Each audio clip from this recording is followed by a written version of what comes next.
Vous recherchez une destination peu connue et où il y a très peu de touristes occidentaux, mais vraiment très peu, alors cette vidéo est pour vous.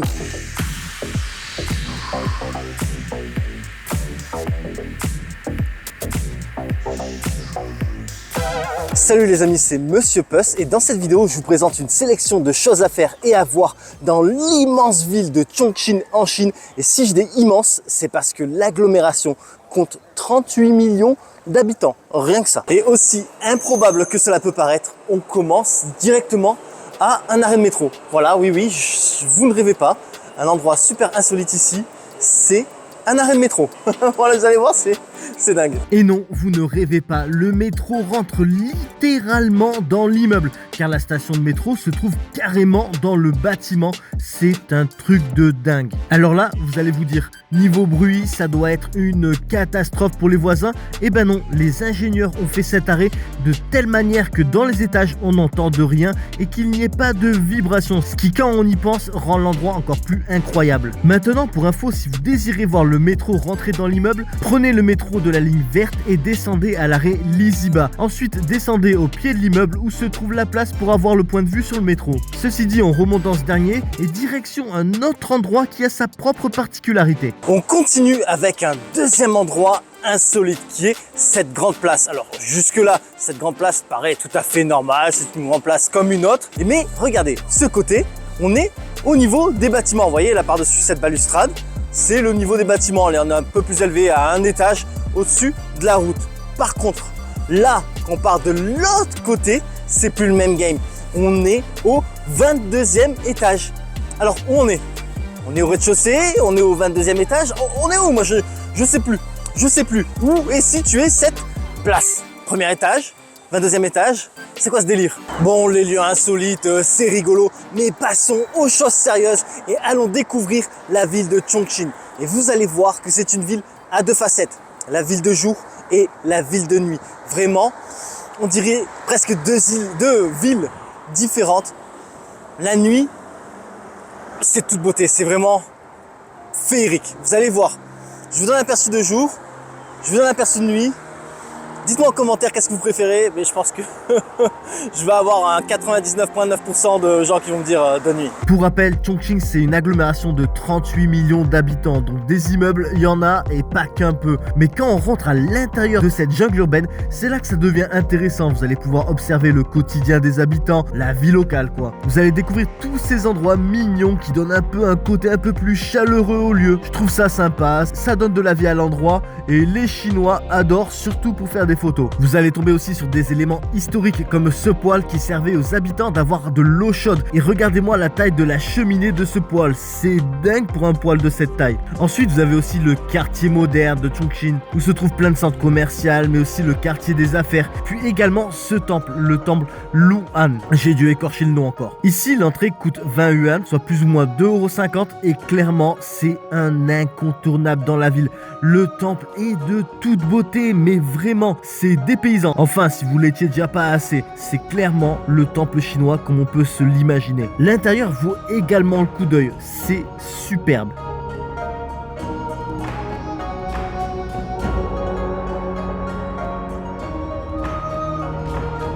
Maintenant, pour trouver ce temple, c'est simple. Prenez le métro sur la ligne 1, soit la ligne rouge, ou la ligne 6, soit la ligne rose, et descendez à l'arrêt Xiaoxi et sortez à la sortie numéro 6 et vous y êtes. Chongqing, c'est aussi tout un tas de restaurants. Clairement, vous allez vous régaler ici. En plus, ça coûte que dalle. Et regardez, là, ils vendent des pastèques sur des baguettes. On dirait qu'il y a une hache, vous savez, les couteaux de boucher, là. Ça coûte 5 yuan. Ça coûte que dalle, quoi. Elle est bonne, hein?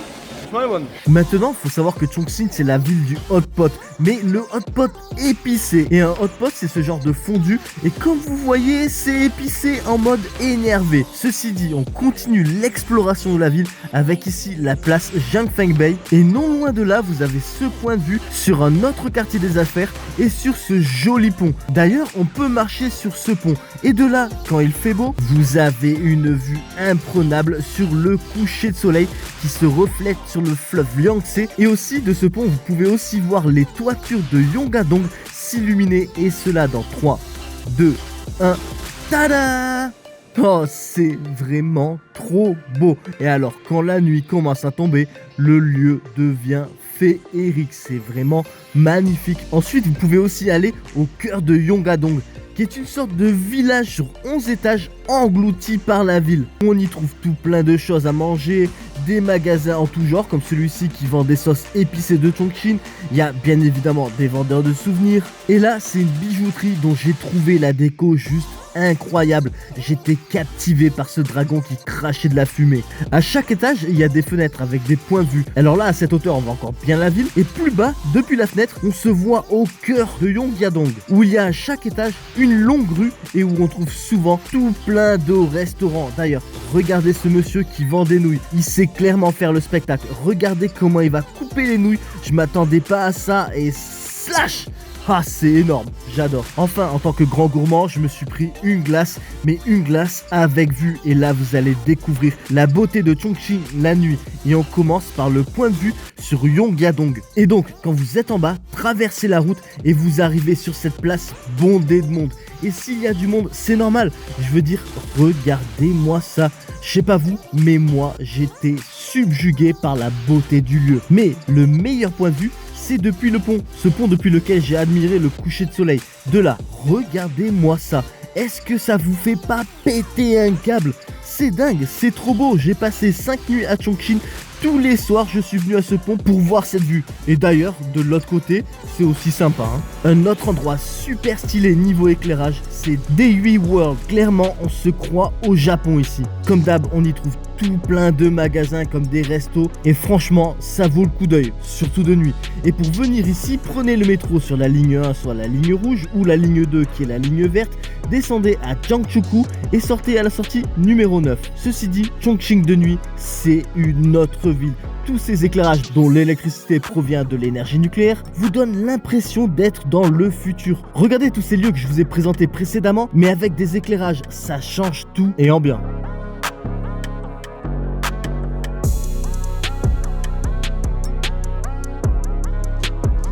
Un autre endroit super sympa où aller de nuit, c'est Mountain Alley City. C'est une sorte de petit village perché sur les flancs de Chongqing et le lieu est vraiment mignon, surtout de nuit, encore une fois avec toutes ces illuminations. Ici on y trouve des magasins de souvenirs et des restaurants notamment. Il y a aussi un peu de street art, c'est sympa, et il y a une longue et jolie promenade qui longe le lieu et de là vous avez une super vue sur l'autre côté de la ville. C'est vraiment sympa encore une fois.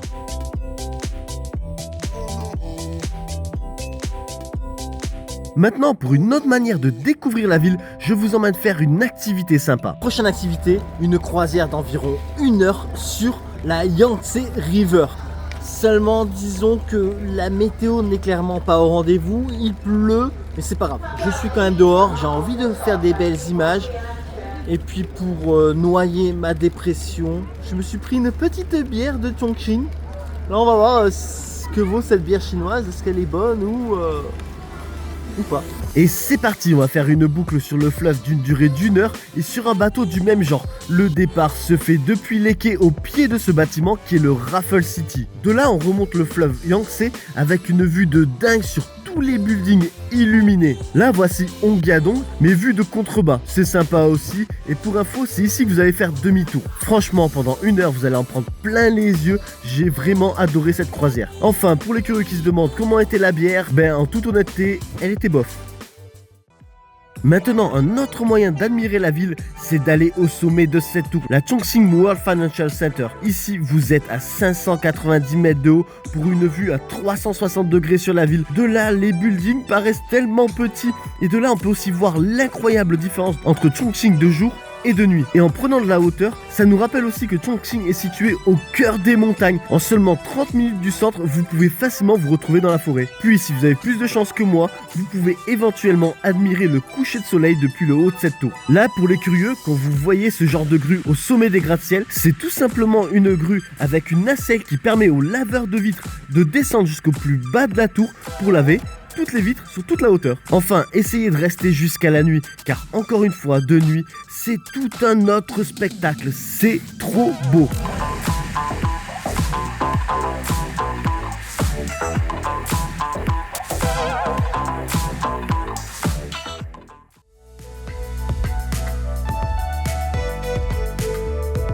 On continue la visite de la ville, mais cette fois-ci, on s'est un petit peu éloigné, mais vraiment un tout petit peu éloigné du centre. Ici, il n'y a plus de tours super hautes. C'est un peu plus la vie locale comme on peut se l'imaginer. Bienvenue à Namping Street. Je me coupe parce que petite rectification, c'est pas Namping Street. Mon pote juste à côté, il vient de me dire, c'est Nampingzen Street. En fait, je sais pas lire une carte, c'est la rue parallèle. Voilà, je me suis trompé d'une rue. Donc c'est Nampingzen Street, aussi surnommé Super 80 Street. Parce qu'en fait, ils ont fait des petites décorations, genre des années 80, 70, 80. Voilà, et c'est pour ça que je vous amène ici, pour vous donner un petit aperçu de la vie un peu locale là. Et ces petites décorations, ça va être rigolo. Maintenant, comment venir ici? Alors, il faut prendre le métro et il faut prendre la ligne 10, la ligne violette. De là, vous descendez à l'arrêt Ubao. Vous descendez à l'arrêt Ubao et ensuite, il faut sortir à la sortie numéro 2. C'est vraiment important de sortir à la sortie numéro 2. Quand vous sortez à la sortie numéro 2, vous faites face à la rue, vous allez sur la gauche, vous faites un demi-tour comme ça, un demi-tour sur la gauche et vous allez tout droit. Comme vous voyez là, vous longez la rue, vous allez tout droit et vous continuez. Vous allez voir au bout d'un moment, vous ne pouvez pas rater le Street 80, vous allez voir toutes les décorations et tout ça, vous ne pouvez pas le rater, c'est super facile. D'ailleurs, le métro, parlons-en, déjà, il est hyper propre. En plus de ça, c'est hallucinant. Vous avez différentes voitures avec différentes températures de climatisation. C'est-à-dire, ils vous marquent, genre, cette voiture, donc l'apport de 1 à 12, c'est la clim où il fait froid. Et l'apport de 13 à je sais pas combien, eh ben, il fait moins froid. Alors moi, je suis frileux, là, je suis au numéro 22. Parce que j'ai pas envie de me geler. Ensuite, vous avez des écrans à l'intérieur avec plein d'indications. Alors, avec des codes couleurs. Genre les stations qui étaient avant, ben, c'était en rouge. La station où vous êtes, l'arrêt où vous êtes, c'est en jaune. Là où vous allez aller, c'est en vert. Vous avez aussi les wagons, là où il y a plus de gens. S'il y a un personnage vert, c'est-à-dire qu'il n'y a pas beaucoup de monde dans le wagon. 2 personnes jaunes, c'est-à-dire qu'il y a moyennement du monde. Et vous avez 3 personnes rouges, c'est-à-dire qu'il y a beaucoup de monde dans le wagon. Franchement, c'est génial. Le métro ici en plus il est super bien développé, il y a plein de lignes, c'est cool. Enfin bon, ceci dit, maintenant je vous montre Street 80. Voici la fameuse rue surnommée Super 80 Street et au début on comprend pas trop pourquoi. Par contre comme j'ai dit, on peut observer un peu plus la vie locale si ça veut dire quelque chose. J'entends par là une routine des locaux peut-être plus traditionnelle, un quartier avec plein de petits magasins vendant vraiment de tout. Je veux dire tout le nécessaire à votre quotidien. Mais ce qui m'a le plus surpris c'est le nombre de magasins de jeux d'argent. Ici vous allez voir des gens jouer aux cartes, je veux dire jouer de l'argent aux jeux de cartes. Non mais en fait les amis, ils se sont trompés. Ici c'est pas Street 80, c'est Casino Street. Il y a plein de petits magasins où ils jouent à ces genres de gros dominos. J'ai oublié le nom. Non, j'ai oublié le nom. Oh, je le savais, je l'ai sur le bout de la langue. Enfin bon, c'est des genres de dominos mais ça se joue pas comme les dominos. Et il y en a plein. Il y en a plein. Alors je filme pas trop. Là, il y en a un, il y avait personne, donc j'ai filmé vite fait, je fais 2 scènes. Mais il y a des gens qui jouent aux cartes et tout. Mais c'est Casino Street ici, sérieux, ils sont trompés. Ensuite, comme partout en Chine, on y retrouve plein d'endroits où manger. Encore une fois, niveau bouffe chinoise, vous avez que l'embarras du choix. Et moi, pour commencer, je me suis arrêté devant ce petit magasin de petits pains cuits à la vapeur. Je lui ai pris un petit pain à la vapeur, à la dame. Oh, il y a de la cannelle. Oh. Moi j'adore ce truc là. Enfin j'adore tout, donc bon, c'est pas compliqué mais c'est trop bon. Sinon, enfin voilà des décos de la Super 80 Street, genre le côté musical de ces années. Car après le micro, on a cette trompette géante et on a un réveil géant. Et oui, dans les années 80, on était loin de s'imaginer que notre téléphone sera notre réveil. On retrouve aussi mon ami et il est pas seul. Il y en a d'autres cachés en mode grand-mère italienne à espionner par la fenêtre. Vous les voyez, hein? Vous en avez vu combien? Bon, il s'est mis à pleuvoir et je n'ai pas de parapluie. Enfin si, j'en ai 2 et j'ai trouvé rien de plus utile que laisser les 2 à l'hôtel. Donc, comme je vois tout le monde manger, je me suis dit que moi aussi, ça allait être mon tour de manger. Surtout qu'il est mini 40. En plus, c'est l'heure de manger. Je me suis arrêté à un petit stand de street food. Le gars, il fait des nouilles. Alors, il n'y avait pas de menu. Je comprenais rien, c'est tout écrit en chinois. J'aurais pu sortir Google Translate et faire avec la caméra. Mais non, j'ai vu une fille, elle avait un bol, ça avait l'air super bon. J'ai dit, je veux ça. Voilà. Eh ben, j'espère que la fille a pris quelque chose de bon. Il commence par faire cuire des raviolis asiatiques frais. Ensuite, le monsieur a une manière assez particulière de faire des nouilles. Il râpe de la pâte à nouilles. J'avais jamais vu ça. Ensuite, il me rajoute pas mal de sauce épicée, une louche de bouillon et tada, voilà le résultat. Ça a l'air bon, non? Vous avez dû voir la couleur du machin, ça a l'air méga épicé. Moi j'aime bien épicé, donc tant mieux. De toute façon, c'est la ville ici où ils mangent que épicé, j'ai l'impression. Sans surprise, c'est méga épicé, mais c'est méga bon. C'est comme des raviolis. Oh, qu'est-ce que c'est bon. Oh là là là là. Oh, my God. Un truc que j'aime bien aussi ici à Chongqing, c'est que vous avez une longue, mais vraiment une longue balade de plusieurs kilomètres le long du fleuve Yangtze. Alors c'est génial, c'est propre, c'est calme, on entend des petits oisillons. Vous avez une super vue sur la ville et le fleuve, sauf qu'aujourd'hui, bon, la météo ne met clairement pas le lieu en valeur, même clairement pas du tout. Mais non, mais franchement, c'est vachement sympa, c'est agréable. Vous venez le matin, il fait frais. Le soir, si vous venez le soir, vous avez une super vue sur tous les bâtiments illuminés. Non, je recommande vraiment. Et en plus, ce qui est bien, c'est que vous pouvez aussi descendre sur une deuxième balade. Là, je suis au plus bas, c'est-à-dire je suis quasiment au niveau du fleuve. Alors, bon, la vue, c'est la même, hein. Mais voilà, c'est sympa, vous êtes au plus près du fleuve. D'ailleurs, parfois, vous pouvez être tellement près que l'eau monte jusqu'au niveau de la dernière promenade, la promenade qui est au plus bas. Donc, c'est-à-dire, je ne vous garantis pas l'accès toute l'année à cette promenade tout en bas. Bon, par contre, celle du haut, oui. Il y a quand même là, il y a un bon 15 mètres, un mur de 15 mètres. Alors là, il faut que ça monte, hein. Il en faut de la flotte, hein. Mais c'est sympa, franchement. Encore une fois, c'est calme. La vue est jolie. J'aime bien cette balade, franchement. Le matin, petite marche. Ah. Et petit bonus, tant qu'à faire à être au bord du fleuve, venez jusqu'au bord de l'eau pour toucher l'eau du troisième fleuve le plus long du monde. Bon, par contre, l'eau est gelée. Je vais juste tremper quelques phalanges. Un truc qui est certain, c'est que je n'irai pas taper un dos crawlé.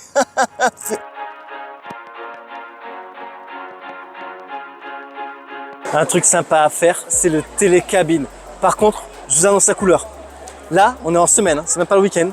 L'après-midi, il y a 1 heure d'attente. Regarde, là, j'ai ma petite chaise. Je vais être assis pendant 1 heure avant de faire le télécabine. Un ticket, ça coûte 20 yuan, ce qui fait plus ou moins 3,50 €. L'aller-retour, c'est 30 yuan. C'est pas cher. Vous traversez le fleuve. C'est sympa, ça dure à peu près 10 minutes, je vous montre tout ça. Regardez, hein, pour ceux qui ne me croient pas, je suis en train de faire une activité. Il n'y a aucun touriste occidentaux. Voilà, c'est un truc de fou. Je suis seul. Voilà. Voilà, franchement, c'est sous-coté. Je vous recommande vraiment de venir ici. Et c'est parti pour la traversée du fleuve Yangtze dans ce gros télécabine. Et voici la vue. Alors la météo ne la met clairement pas en valeur, mais ça reste sympa de survoler le fleuve. Vous avez aussi la vue de derrière qui est pas mal non plus. Et à votre arrivée, il y a un quartier assez cool avec entre autres un marché qui vend plein de choses à manger, mais aussi des restaurants joliment décorés. Maintenant, à 2h30 de route de Chongqing, se trouve Wulong. Wulong, c'est un incontournable si vous visitez Chongqing. Et notamment ici, les 3 ponts naturels, qui est en fait un immense sinkhole, je sais pas comment on dit en français. Déjà, à votre arrivée, vous avez cette plateforme d'observation en verre dont l'entrée coûte 48 yuan, soit plus ou moins 5 €. Ensuite, on prend un ascenseur vitré pour descendre dans cet immense trou. Vous voyez, sacré ascenseur, hein, le trou est profond. Et à l'intérieur de ce trou immense, mais immense, se trouve l'improbable. C'est un temple. C'est dingue, non? Vous vous y attendez? Et franchement, ce temple, dans ce cadre-là, c'est trop beau. D'ailleurs, pour la petite anecdote, c'est ici que certaines scènes du film Transformers Age of Extinction ont été tournées. Ceci dit, dans notre trou géant, il y a un long sentier pendant lequel vous pouvez observer tout un tas de choses, comme là. Est-ce que vous avez deviné la forme de l'éléphant sur le rocher? Ou là, le visage de King Kong, enfin d'un gorille. Et la balade continue, vous allez voir tout un tas de cascades, c'est de toute beauté.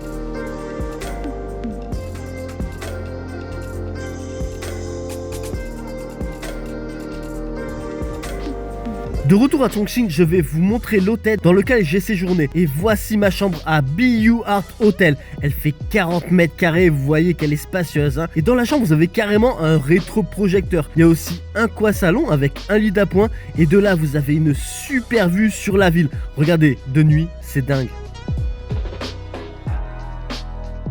Voilà les amis, c'est la fin de cette vidéo, mais les aventures en Chine continuent, les aventures en Asie continuent.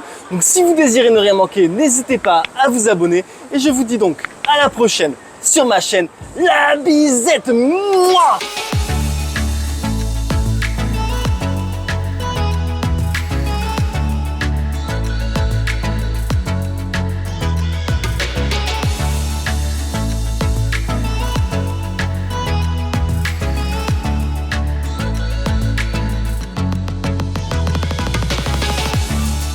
Je vous remercie d'avoir regardé ma vidéo et j'espère qu'elle vous sera utile pour votre prochain voyage. À bientôt.